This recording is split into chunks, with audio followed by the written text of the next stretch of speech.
A researcher once asked a room of military special forces soldiers to name one act of courage that didn't require vulnerability. The room went completely silent. Not one of them could. Welcome to Whispering Pages. If you're just here for the summary, skip to the next chapter. For the rest of us, let's ease in. Let the weight of today belong to today. Nothing needs you right now. The mind before sleep is especially receptive, so what you hear tonight will settle in while you rest. Tonight we're going through Dare to Lead by Brené Brown, published in 2018. 2 decades of research into what it actually takes to lead with courage. So let's begin. Get comfortable. Close your eyes if you'd like. And let's whisper through this one together. Brené Brown spent more than 20 years studying the things most of us prefer not to talk about. Shame, vulnerability, the quiet fear of not being enough.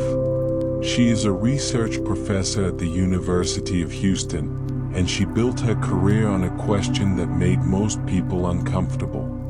What does it actually take to be brave? That question eventually led her into hundreds of organizations. She sat with military commanders, hospital executives, tech founders, school principals, and nonprofit leaders across 6 continents. She asked each of them what was getting in the way of good leadership. And then she listened. After coding close to 400,000 pieces of data and testing her findings with business schools and organizations around the world, she arrived at a discovery that surprised even her. Courage is not a personality trait. It is a collection of 4 skill sets that can be taught, observed, and measured. Those 4 skill sets are rumbling with vulnerability, living into your values, braving trust, and learning to rise. Of these 4, one is the absolute foundation. Without it, the other 3 simply cannot take hold. That skill is the willingness and ability to rumble with vulnerability. Vulnerability is the emotion we experience during times of uncertainty, risk, and emotional exposure. And Brené is very clear that this is not weakness. Across all of her research, there is not a single piece of evidence that vulnerability is weakness. When she stood in front of that room of Special Forces soldiers and asked them to name one act of courage that didn't require vulnerability, the room went silent. 3 tours of duty, one man eventually said. He couldn't think of a single one. So what is vulnerability? At its core, it is having the courage to show up when you can't control the outcome. First date after a divorce. Giving honest feedback to someone who outranks you. Sending the email that admits you got something wrong. Starting something that might fail. Every one of those moments involves vulnerability, and every single one of them requires courage. She identified 6 myths that keep people armored against vulnerability. The first is that vulnerability is weakness. This one collapses quickly under the weight of real experience. Every brave person she studied felt fear and uncertainty in the moments that mattered most. Courage and vulnerability are not opposites. They live together, always. The second myth is, I don't do vulnerability. Many leaders believe this about themselves. But our daily lives are already full of uncertainty and emotional exposure. The only real question is whether we experience vulnerability consciously or whether it drives us from the shadows. When we pretend it isn't there, fear quietly starts making our decisions without our input or awareness. The third myth is, I can go it alone. Neuroscience is clear on this. We are hardwired for connection. Our brains and biology were shaped for interdependence, not isolation. When researchers study loneliness, they find it is not just emotionally painful but physically harmful over time. We were never built to go it alone. The fourth myth is that we can engineer the uncertainty out of vulnerability. A rocket scientist once told her he simply could not do vulnerability because his job was literally keeping things from falling from the sky. She asked what the hardest part of his work was. He paused, then said it was the people stuff. Leading the team. He could build systems to eliminate technical risk. But there was no system that could replace the relational courage required to lead people well. The fifth myth is that trust must come before vulnerability. We feel we need to trust someone before we can open up. But the research shows trust and vulnerability build each other simultaneously. Trust is slow and layered, built in small ordinary moments. Her daughter came home in tears one afternoon because friends had broken her confidence. She said she would never trust anyone again. That evening, Brené introduced her to an idea she calls the marble jar. Trust is built one marble at a time. Someone remembers the name of your grandparent. Someone makes space for you at lunch. Each one adds a marble. Over time, the jar fills. The sixth myth about vulnerability is that it means disclosure. Brené is not a fan of oversharing or telling everyone everything you feel at all times. Vulnerability is not a strategy for getting sympathy. It is not a way to offload emotional chaos onto people who can't help you. She tells the story of a young CEO who came up to her after a talk. He was excited. He wanted to get vulnerable with his investors and his team. His plan was to tell them the truth. He was completely in over his head and had no idea what he was doing. She pulled him aside. "That is not vulnerability," she told him. "That is fear without boundaries." Vulnerability is leaning into uncertainty with clarity of purpose, not dumping it on whoever is nearby. And when leaders use emotional disclosure to earn sympathy or escape accountability, she calls it fake vulnerability. It breeds distrust faster than almost anything else. With that foundation understood, she gets into what she calls the army. The armor we put on when we are unwilling to be vulnerable. She identifies 16 specific forms of it, not to shame anyone for wearing it, but to name it clearly. The first step to setting armor down is recognizing what it looks like. The first form is perfectionism. This is not the same as healthy striving for excellence. Perfectionism is a defensive move. At its core, it is a belief that says if I look perfect and do everything perfectly, I can avoid judgment and shame. The problem is that perfectionism sets us up for the very feelings we are trying to escape. Research links it with depression, anxiety, and burnout. And it prevents the kind of brave, imperfect work that actually changes things. The second is what she calls foreboding joy. The moment something wonderful happens and we immediately brace for disaster. The promotion comes through and we wonder what is about to go wrong. We watch a child sleep and feel overwhelmed with fear instead of love. She argues that joy is actually one of the most vulnerable emotions we experience. When we cannot tolerate that openness, we preemptively grieve the good thing before anyone can take it away. The antidote the data consistently showed was not optimism. It was gratitude. Specific, practiced, daily gratitude. The third is numbing. Food, work, screens, alcohol, busyness. We all have our versions. The important insight is that we cannot selectively numb emotion. When we numb the hard feelings, we also numb joy, love, and belonging. Another form of armor is leading for compliance and control rather than commitment. When leaders strip work of its context and meaning, people lose the thread. And when they push tasks down without the authority or information needed to succeed, Resentment builds on both sides. One of the practices she developed with her team to counter this is something they call painting done. Rather than simply assigning a task, they take 5 minutes to describe what success actually looks like, what the context is, what the constraints are. It sounds simple, but it consistently surfaces misaligned assumptions before they become real problems. Running through all of this is a principle she first heard in a recovery meeting decades ago and dismissed as a slogan. Then her own data confirmed it. Clear is kind. Unclear is unkind. Feeding people half-truths to spare their feelings is not kindness. Avoiding a hard conversation because it feels too difficult is not kindness. Talking about someone rather than to them is not kindness. Clarity, even when it is uncomfortable, is one of the most respectful things a leader can offer.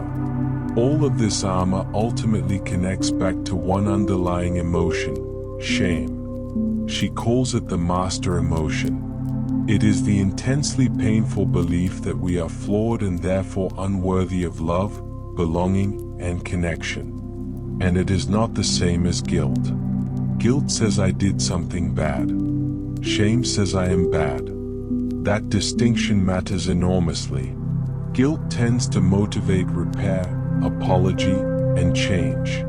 Shame, by contrast, is linked to aggression, addiction, and the behaviors that corrode organizations. Shame is not a compass for good behavior. It is a barrier to it. And the leaders most likely to use power harmfully are not the ones with too little shame. They are almost always the ones drowning in it. Shame derives its power from silence. The moment you name it, speak it, and share it with someone who responds with empathy, shame begins to lose its grip. Brown calls this shame resilience, and she outlines 4 steps to building it. The first is recognizing shame when it shows up. Not analyzing it in the moment but noticing the physical signs. The dry mouth, the tightened chest, the sudden urge to disappear or lash out. When you can notice that something has its hooks in you, you are already less at its mercy. The second is practicing critical awareness. Shame zooms the camera in tight until all you see is your own failing, alone and isolated. Zooming out reveals that the experiences that feel most shameful are almost always shared. The fear of not being enough does not belong only to you. The third is reaching out. The experiences that make us feel most alone are almost always the most universal. When we have the courage to share them, we tend to find that others recognize themselves in our stories. And the fourth is speaking shame. Shame hates having words wrapped around it. Language brings light. In the light, shame cannot survive in the same way. This is why empathy sits at the heart of the entire book. Not sympathy, empathy. The difference matters. She tells the story of missing her daughter Ellen's final high school field hockey game after a flight cancellation stranded her in another state. She sat at the airport gate coming apart in public. Her colleague Suzanne didn't say it could be worse. She didn't say at least you tried. She said this is such bullshit. She said I know how big a deal this is. When the hour of the ceremony passed, Suzanne asked, did we get any pictures yet? Not was it over. She was still in it because Brené was still in it. That is empathy. Not connecting to an experience, but connecting to the emotion underneath the experience. You do not need to have gone through the exact same thing. You need to have felt grief, disappointment, or fear. Most of us have. She describes 5 skills of empathy. Taking the perspective of another person, which means becoming a learner rather than a knower. Staying out of judgment. Understanding what someone is feeling. Communicating that understanding back. and paying attention without getting swept away by your own reaction to what they are sharing. She also names 6 ways empathy commonly goes wrong. The first is sympathy. Sympathy feels for someone rather than with them. And that small difference leaves people more alone, not less. The gasp, where the listener gets so horrified on your behalf that you end up reassuring them. The disappointment, where a friend is so let down by your imperfection that you end up defending yourself instead of being heard. The block and tackle, where someone deflects by getting angry at whoever wronged you. The boots and shovel, where someone refuses to acknowledge the problem and rushes to tell you how great you are. And the one-up, where your story becomes a launching pad for theirs. We have all experienced these. We have all been these. The good news is that empathy is a skill, not a fixed trait. It can be practiced and improved. The only requirement is a willingness to connect with something in yourself that knows that feeling. One of the most striking places she takes this is in a story from a military-based commander. Colonel D.D. Halfhill had just presented an award to one of her airmen when a young soldier raised his hand and asked when the pace of operations was going to slow down, because they were exhausted. She acknowledged the exhaustion. Then she asked a different question. She said, "If I asked instead who is lonely, how many of you would raise your hand?" 15 people raised their hands. She stood there stunned. Being tired and being lonely often feel exactly the same. And if you send a lonely person home to rest, you may make things worse.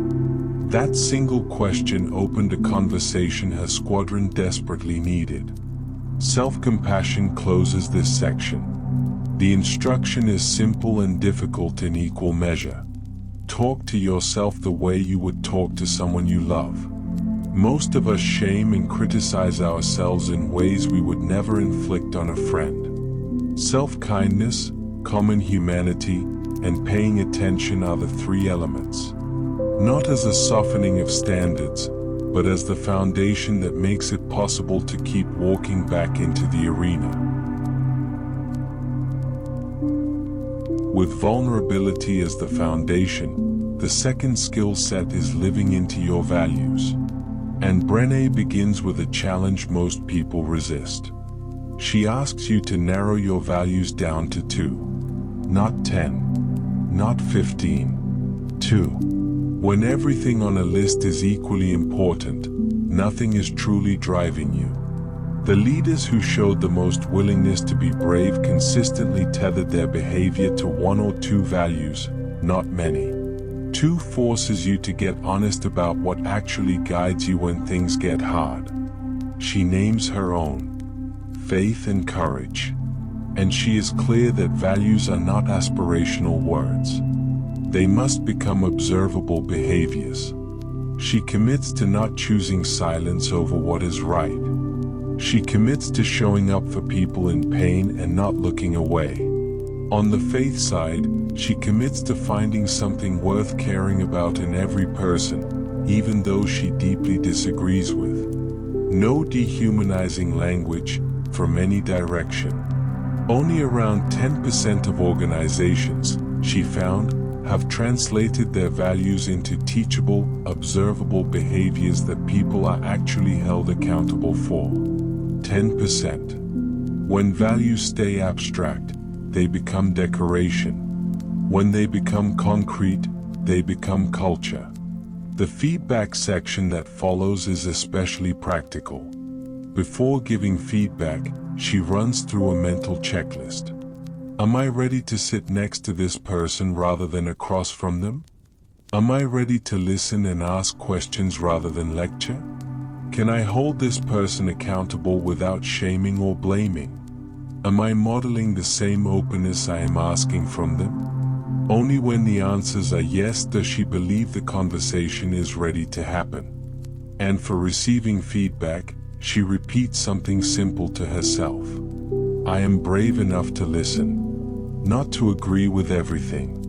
Just to stay in the room and stay curious. The third skill set is braving trust. She built a framework around it called the Braving Inventory. Each letter stands for one element: boundaries.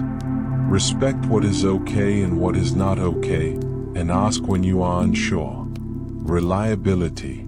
Do what you say you will do, without overpromising beyond what you can deliver. Accountability. Own your mistakes, apologize, and make amends without blame shifting. Vault is subtler than people expect. It is not only keeping someone else's secrets.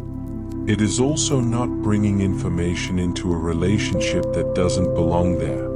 When someone consistently tells you things they shouldn't, you begin to wonder whether your confidences are safe even if they have never directly broken one. Integrity is choosing courage over comfort and practicing your values rather than simply professing them. Non-judgment means both people can ask for what they need, including help, without shame. And generosity means extending the most charitable possible interpretation to the words and actions of others.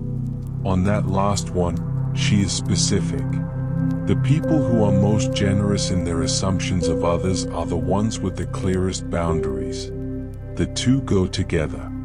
When we feel disrespected, it becomes almost impossible to believe the best about someone.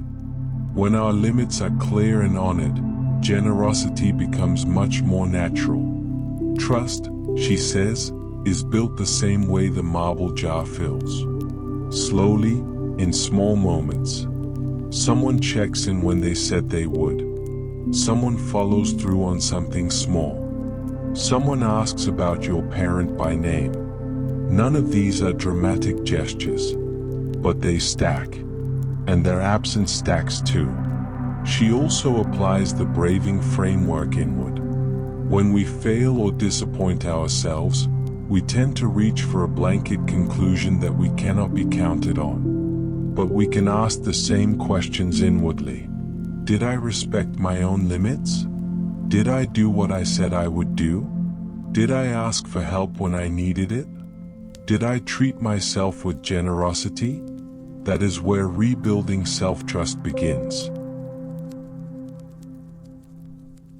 The fourth and final skill set is learning to rise. And it may be the most immediately useful of all. Brown frames it this way. We tend to teach resilience after someone has already fallen. But that is like teaching people how to land after they have already hit the ground. Her research showed that leaders who learn rising skills before they face a setback are significantly more willing to take brave risks, precisely because they know how to get back up. So she builds this into onboarding, not crisis response. She calls the process the reckoning, the rumble, and the revolution. The reckoning begins the moment you notice that something has grabbed hold of you emotionally. Not identifying the emotion perfectly, just recognizing that you are hooked. And instead of doing what most of us do, which is offload that emotion onto the nearest available person, you get curious about it. She tells the story of what she calls the ham fold-over debacle. She was sitting in her dining room surrounded by months of overlapping chaos when her husband Steve came home, opened the refrigerator, and announced that they didn't even have any lunch meat in the house. She marched into the kitchen ready for a fight. When he stayed calm and asked what was really going on, she said, "The story I'm telling myself is that I am failing everyone. That I am a half answer to every person in my life.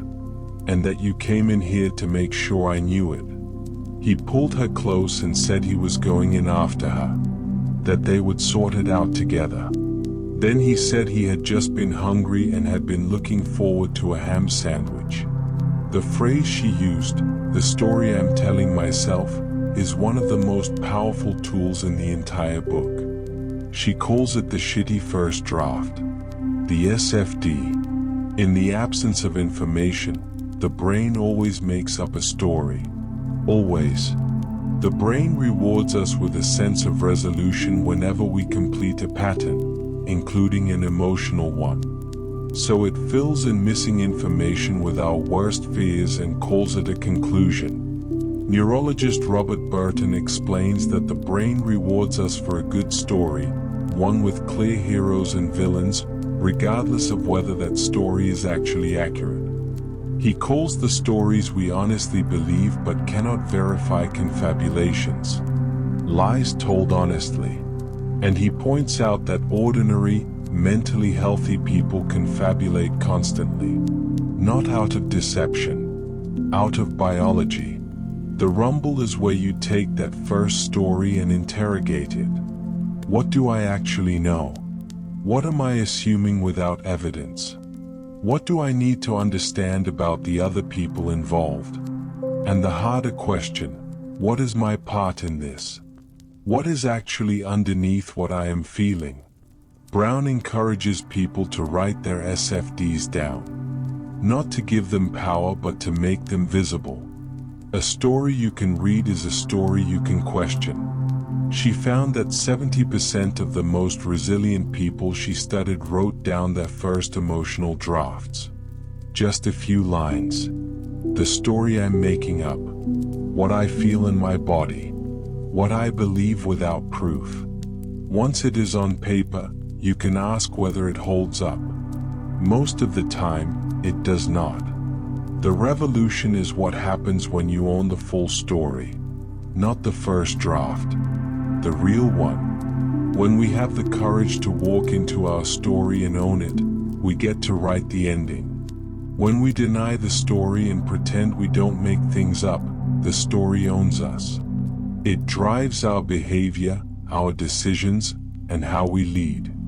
The level of collective courage in an organization, she argues, is the single best predictor of its ability to develop leaders, build culture, and meet its mission. Not its strategy, not its resources, its willingness to be brave. One honest observation worth making. This book is deeply rooted in Brown's own organizational context and qualitative research. For readers who prefer controlled studies over rich stories, some of the connections between vulnerability and organizational performance may feel more philosophical than empirical. The book is also very American in its cultural assumptions, and some of its tools around emotional disclosure translate differently in contexts where directness and expression are governed by different norms. If you have already worked through Daring Greatly, parts of the early foundation will feel familiar. This book is best understood as the professional application of that earlier work. One book that fills a specific gap this one leaves open is Radical Candor by Kim Scott. Brown gives you the emotional architecture of courageous feedback and the philosophy behind it. Scott gives you the moment-by-moment mechanics, including the framing and language for the conversation itself. Together they form a genuinely complete picture of what honest leadership communication looks like in practice. Dare to Lead is ultimately about one thing: the courage to show up fully. For your team, for the work, and for yourself. The question to carry into sleep tonight is this: what story are you telling yourself right now that might not be true? About someone in your life? About what you are capable of? About whether you belong where you are? Own the story. Write the ending. Sleep well. And we'll see you at Whispering Pages for the next one.